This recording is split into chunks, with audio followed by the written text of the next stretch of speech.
Bismillahirrahmanirrahim. Kepemimpinan bukan sekedar soal memegang kekuasaan, melainkan tentang kemampuan seorang pemimpin untuk menyatukan gerak dengan rakyatnya.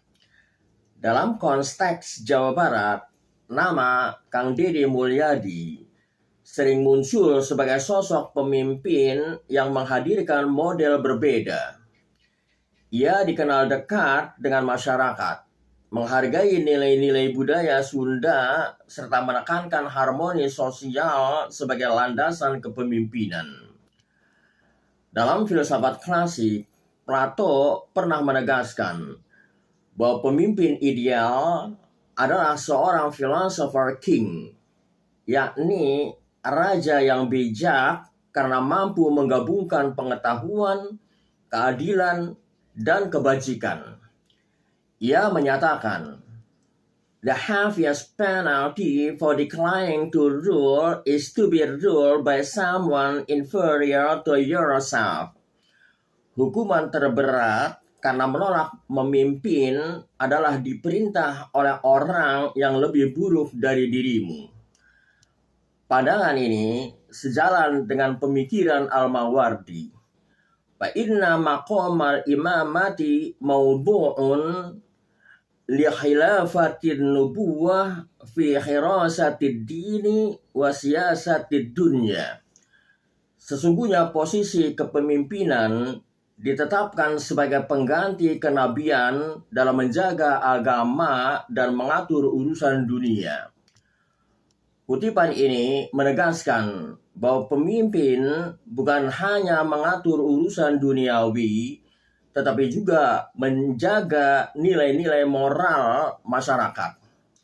Inilah yang tampak dalam gaya kepemimpinan Kang Deddy Mulyadi. Ia tidak menjauh dari rakyat, melainkan hadir dalam keseharian mereka. Seringkali dengan cara sederhana seperti belusukan dan menyelesaikan masalah secara langsung di lapangan. Lebih dari itu, Kang Deddy menghidupkan kembali kearifan lokal Sunda seperti silih asih, silih asah, silih asuh.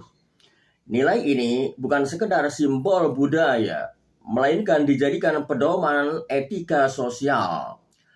Hal ini sejalan dengan konsep ukhuwah insaniyah atau persaudaraan kemanusiaan dalam Islam yang menekankan pentingnya solidaritas dan gotong royong dalam membangun masyarakat.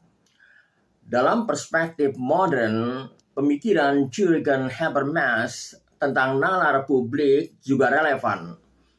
Menurutnya, demokrasi yang sehat hanya bisa terwujud ketika pemimpin dan rakyat terikat oleh komunikasi rasional, bukan sekedar oleh retorika politik. Ia menulis, "Democracy depends on the institutionalization of discourses in which the citizen can participate." Demokrasi bergantung pada pelembagaan wacana di mana warga negara dapat berpartisipasi. Kepemimpinan Kang Deddy Mulyadi menunjukkan aspek ini. Ia membuka ruang partisipasi, menjadikan rakyat bukan hanya objek kebijakan, melainkan subjek yang ikut menentukan arah gerak bersama. Filsuf Muslim kontemporer juga menekankan hal serupa. Syed Hussein Nasr dalam Islam and the Plight of Modern Man menulis, "The true leader in Islam is not one who imposes his will upon the people, but one who guides them back to the sacred principles that give life its meaning." Pemimpin sejati dalam Islam bukanlah yang memaksakan kehendaknya kepada rakyat, melainkan yang menuntun mereka kembali pada prinsip-prinsip sakral yang memberi makna hidup.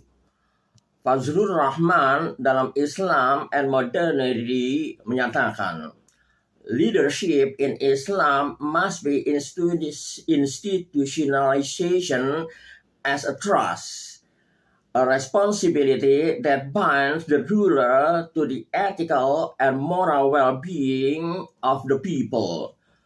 Kepemimpinan dalam Islam harus dipahami sebagai amanah, sebuah tanggung jawab yang mengikat pemimpin pada kesejahteraan etis dan moral rakyatnya.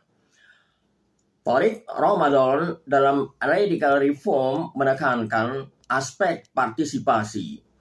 A democratic society requires leaders who do not only represent the people, but who are also able to listen, to learn, and to be transformed by the people's voices.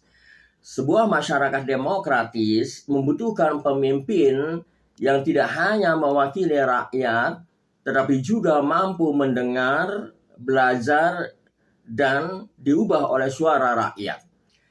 Jika kita letakkan pemikiran para filsuf Muslim kontemporer ini ke dalam konteks Jawa Barat, maka kepemimpinan Kang Deddy Mulyadi memperlihatkan harmoni antara aspek eksoterik atau tindakan lahiriah seperti kebijakan, program, kedekatan sosial, dan esoterik atau nilai-nilai batinnya seperti kejujuran, pengabdian, dan niat yang tulus.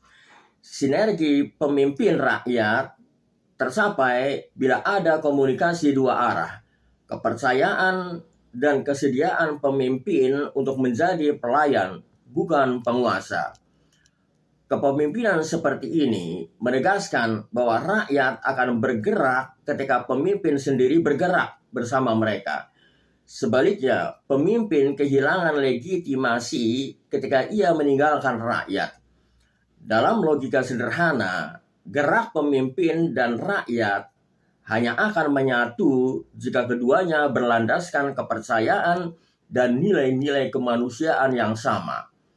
Maka sinergi pemimpin dan rakyat yang ditunjukkan oleh Kang Deddy Mulyadi tidak hanya penting bagi Jawa Barat, tetapi juga bisa menjadi model bagi kepemimpinan di daerah lain di Indonesia.